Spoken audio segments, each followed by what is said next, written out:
Just hit spacebar. There you go. Welcome to Getting to Know You. I'm your host, Eman Tuzman-Eagan, and I'm happy to welcome you to this podcast where we get to know the members of the Berkshire Hills Music Academy community better.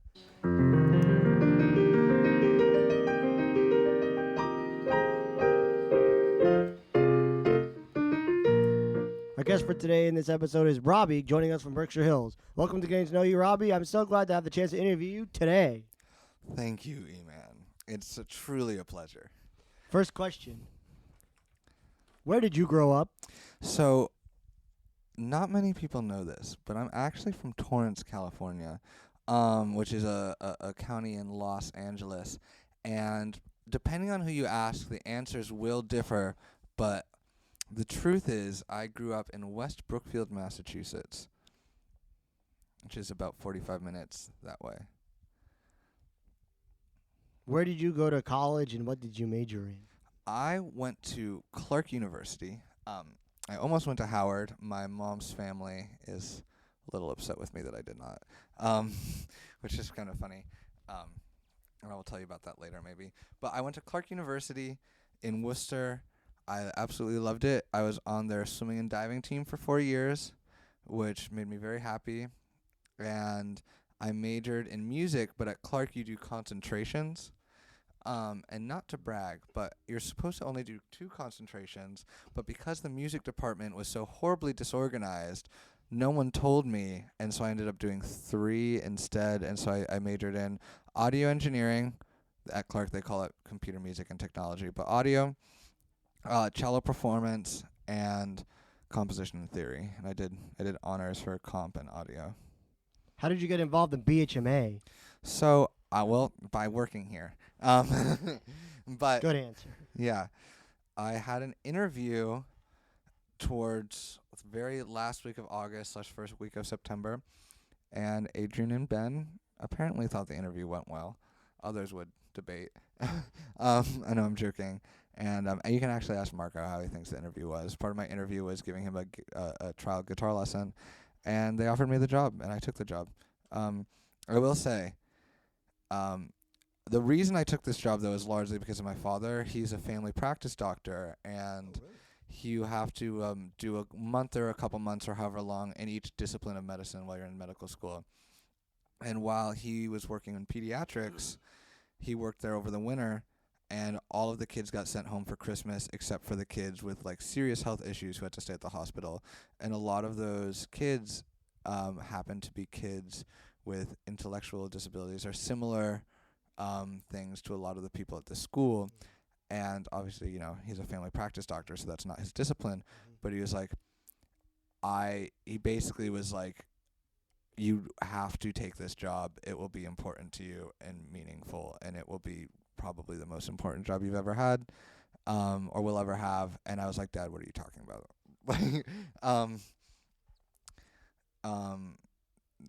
No one wants to take their father's advice when they just graduate college. But I did, and I'm very glad I did because he was most definitely quite right. What do you like to do in your spare time? I'm very busy. I'm a busy little bee. I like having projects to do. It makes me happy. So most days after work, I actually go to work part 2. I'm the assistant audio engineer. It looks so good on my resume. I'm so glad I got that title. It took a minute, but excuse me. I'm the assistant engineer at a recording studio in Sturbridge. It's called Farmview Recording Studio. It's a pretty cool little place. The owner, it's kind of the reincarnation of this famous studio called Longview, where everyone from Boston to the Rolling Stones recorded. And then, so I work there. I have a couple of my own audio clients that I work with outside of the studio, and then I'm also the stage manager for the Worcester Chamber Music Society. What is it like to have flowing locks? It's a lot of effort, but it's not as much effort as people think. Mostly, I wake up like this, and then if it's dry out, so when I go visit my family in California, is the best my hair ever looks because it's not humid and gross there, and my hair doesn't get dried out. But I basically just shower and detangle it and put a bunch of conditioner in it so it doesn't get dried out, and then it looks fine for a couple of days, and then in a couple of days I wash my hair again. I do actually, this is a side note. My license photo is the only time I ever got my hair professionally braided, and I had like bright red cornrows down to my waist, and that just happened to be the week I got my license photo done. And so there have been a couple times where I've tried to get in places, and anywhere from restaurants to the SATs, where they were like, "This isn't you," and I was like, "No, I promise, I promise it's me." But that's silly. What is your favorite style of music to play? That's very difficult, and it often changes. I didn't play. My musical journey is a little bit interesting. Before I turned 12 or 13, I actually thought music was dumb and no one should play or listen to it, which is interesting because I'm now a music major. That's also around when my brother. Have you ever heard of the book The Tiger Mother? No. Have you? The Tiger Mother is this. In my mind, it's a cautionary tale, but my father took it as a how-to guide. It's kind of a cautionary tale of the dangers of like ultra intense, like stereotypical Chinese parenting.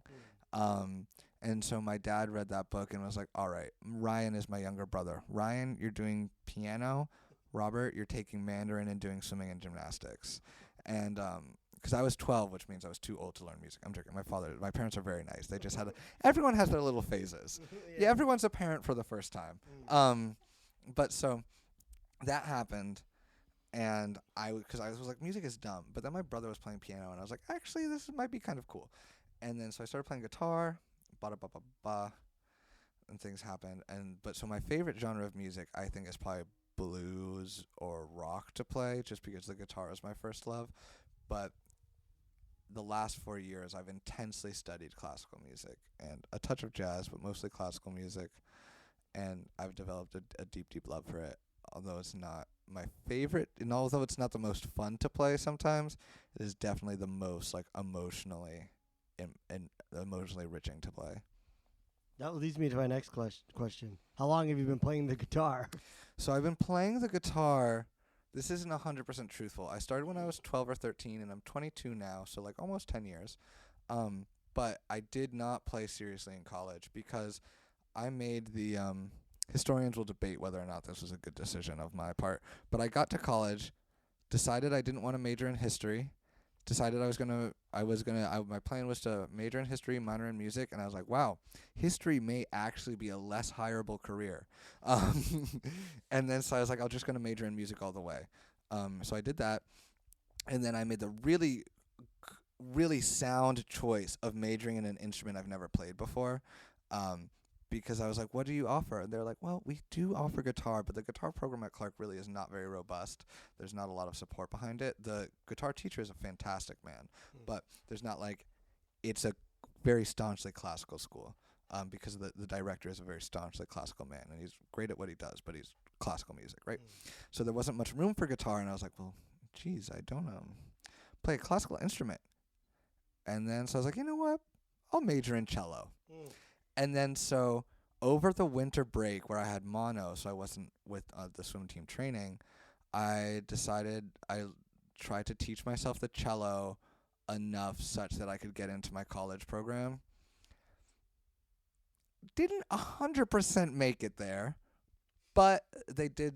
I was also the only cello student. But anyway, so I majored in cello at Clark, among the other things. But so I've been playing for cello for 4 years, guitar technically for 9 years, although the reason I mentioned that is because I was held to the standard of my peers who had been playing their instruments since they were 4 or 5, and I had started literally like a month ago.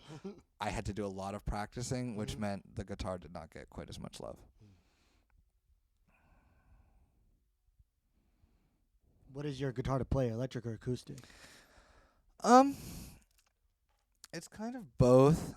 I will say mostly my acoustic is getting the love right now because it's in my bedroom. The electrics are downstairs, and it's so convenient. Do you play in any bands outside of BHMA? Not currently, which makes me a little bit sad, I'm going to be honest.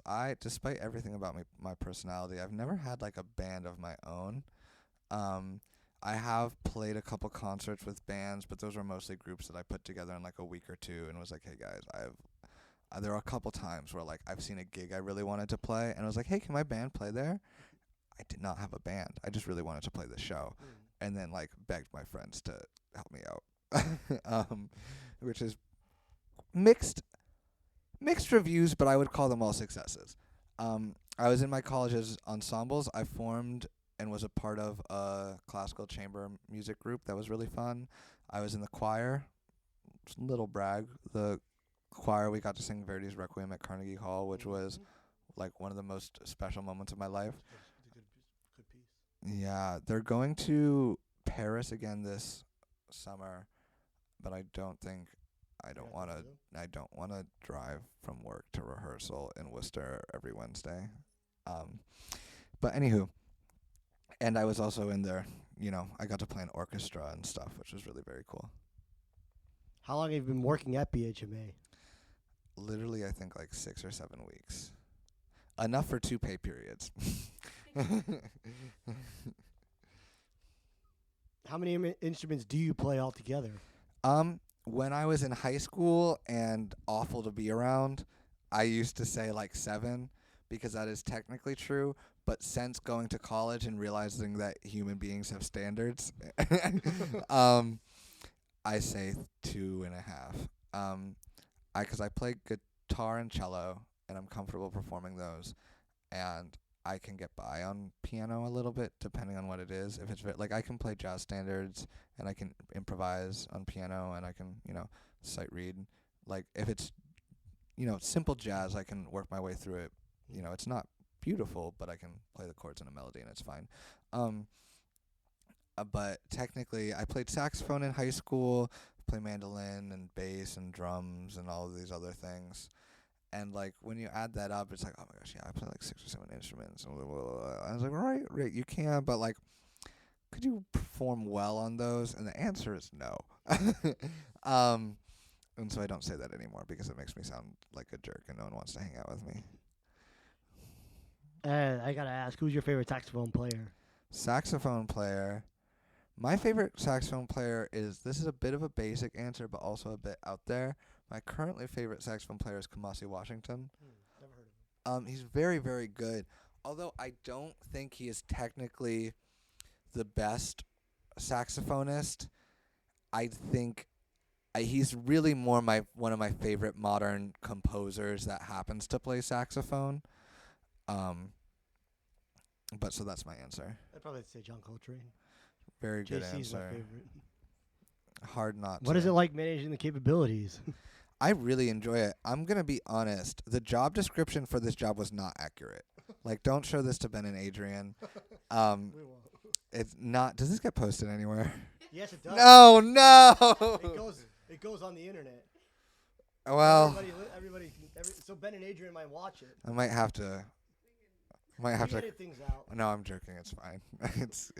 But yes, in case you're wondering, people watch it. So Ben and but Adrian might watch it. Laugh out loud. No, but on Indeed. We can make sure that Ben Rosenthal never watches it. No, I'm joking. It's fine. It'll be silly. But just on Indeed, now granted, maybe I didn't read it very well because I'm like borderline illiterate. But no, I'm being a little bit sarcastic, but a little bit not. Side story on that. So I mentioned I used to be a history major. Yeah. There's this history class at Clark called Writing History, and it's kind of designed to weed out the history majors from the non-history majors. And it just teaches you how to be like an academic historian. And after I got the syllabus, I went to my professor's office hours, and I was like, hey, you're really, really nice. I'm not reading any of these books. Not in a mean way. Nice, but no, I'm not reading. Well, what it is I've always been behind in reading level in whatever grade I was in, all through like high school and everything. I was always like a grade or 2 or whatever behind. You're behind the 8 ball. Yeah. Well, I mean, I did well in my classes. Like I was in honors and AP English and everything. But I've always, until I was in those honors classes, I was always like in. It was really odd. I jumped from like special help, math and reading to honors and AP because like I can't like the like fundamental skills of it. I just like read slowly and it was very difficult for me, but like I could write the essays just fine enough. And so my teachers were like, "You're not great at it, but you can express your ideas good enough to be in these honors, and it really is. I just had very, very. So I got so back to the capabilities. right. question. Well, so thank you. You're welcome. I have this awful memory, but anyway, rounding about to the capabilities. What is it like to manage the capabilities? Right. And oh my gosh, why did I start talking about history? Oh, yes. You said Thank the job you. description wasn't really accurate, and don't tell those two. Right, because I started talking about history because sometimes I forget I have ADHD. We're rounding back to Right, like because capabilities. the I brought up the history stuff from the job description because I was like, well, it's entirely possible I misread this job description, but I was such a beautiful, pleasant surprise that the job description was not entirely accurate, because it just so happened that all of the things that were left out of the job description like perfectly fit with my interests and skill set. Like, I'm pretty sure the job description did not mention doing sound for all these gigs and like intricately managing this ensemble and basically getting to mess around with a soundboard every morning and critique and coach, which are all of the things I love to do in college. At the recording studio, we do a lot of sound for concerts, which is basically what I get to do whenever the band has gigs and every morning. And I coached and directed the ensembles I was in, which is basically what I get to do every morning. And it just so happened that all of the things I liked the most from college and my other jobs I got to do here, which is very, very lucky, and I'm very happy about that. What is your favorite style of music to play? I think you already asked. Yeah, it was jazz and blues, blues and rock, but classical music is deeply impactful. If you had a superpower, what would it be and why? Definitely shapeshifting, because I feel like each animal has its own superpower, and then I could just have all of them. Favorite class to teach at PHMA and why? I feel like the capabilities is a cop-out answer because that's not necessarily... Excuse me. I feel like that's not necessarily a class. It's a band. I think my favorite is music history because that combines my love of history. I take that with you on Friday afternoons. It combines my love of history and my love of making students cry. Dvorak. Yes. Well, it's because I thought about this. I was thinking about this that my favorite thing is getting other people, is just sharing the things I love about the world with other people and making them love them also. And in this music history class, I get to explain these pieces that, spoiler alert, there's a reason I'm showing you all of these pieces besides that I think that you would like them. They're deeply have like altered the course of my life. And so I get to explain the historical background and then show them to you and then watch how it emotionally impacts you as it's emotionally like, we listened to the Elgar, right? I had to play that for my, senior capstone recital thing. You were telling the class that you had to play some of these pieces in college. Yeah. And while I was practicing, you played the first and third movement, right? I did, and I couldn't play through the first movement without crying for weeks. What about the third movement? The third movement, I don't cry as much at, but I do. It depends on the day. The first one was really hard? Well, I wasn't crying because it was hard. It was because those pieces I'd attributed I spent years working on them. Yeah. And then when you spend that much time with a piece of music, and I watched myself grow and change while I was, the reason that we're doing this in music history is because we're talking about the story that the pieces have, like with Jacqueline Dupre and Elgar's life. And then I'm asking you guys, have you ever felt like this? How does this, what from your life is similar to this piece? And I had done that with myself, and I had put so much of myself into these pieces of music that I can't listen or play them without getting teary. So do you have any pets, and what are their names? Well, so that's my favorite class, and my pet. No, it's okay. I have a dog named Moose, and we have 15 chickens that I hate. Oh, you have chickens? We do. We interviewed about 2 people that had chickens: Andy Anderson and Karen Morrison. That's very That's what very are the names of your chickens? They don't have names. I think they're gross. Chickens are my favorite animal. Oh, I'm sorry. My mom over COVID. I'm living at home right now because I just graduated from college. Nice. Yes. And it's also my parents are planning on selling. You're like this the movie house. Post Grad, where she graduates from college, can't find a job, and moves back with her parents' attic. Well, they're not living. They're not minus the job part. Yeah. They're not making you live in the stuffy attic, are they? No, I live in my childhood bedroom, which is nice. You're not sharing a room with your brother, are you? Actually, so I shared a room with my brother my whole life, but he's finally off at college. So how did that feel? It was fine. But I finally He's off on his own now. now he's at college. Where's so, he going? Rochester Institute of Technology for Mechanical Engineering. Yep. RPI. RIT. RIT? Yes. Not rat. Nope.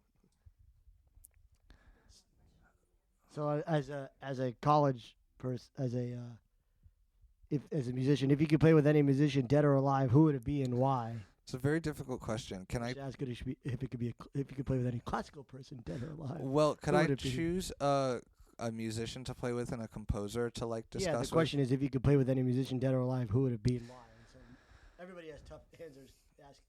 Everyone's like, I can't answer this. Well, I feel like for me, a composer is kind of easy. If I could just talk to Bach,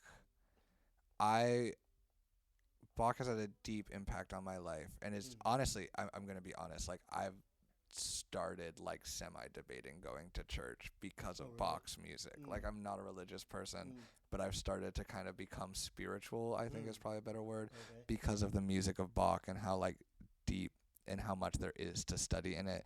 But my favorite musician dead or alive to play with would honestly probably be, I would just love to play with Jimi Hendrix. But those are my answers. Thank you, everyone, for listening to today's episode of Getting to Know You. I'd like to thank Robbie again for taking the time to talk with us. Our theme song is Getting to Know You by Roger Hammerstein, performed by BHMA community members Franklin Nichols. Editing is done by Jake Goldstein. Creative direction is done by me, ETE, and creative support by my mom. We hope you enjoyed the show. Enjoy the afternoon. Bye-bye now. Bye. Thank you for having me. Thank you for coming.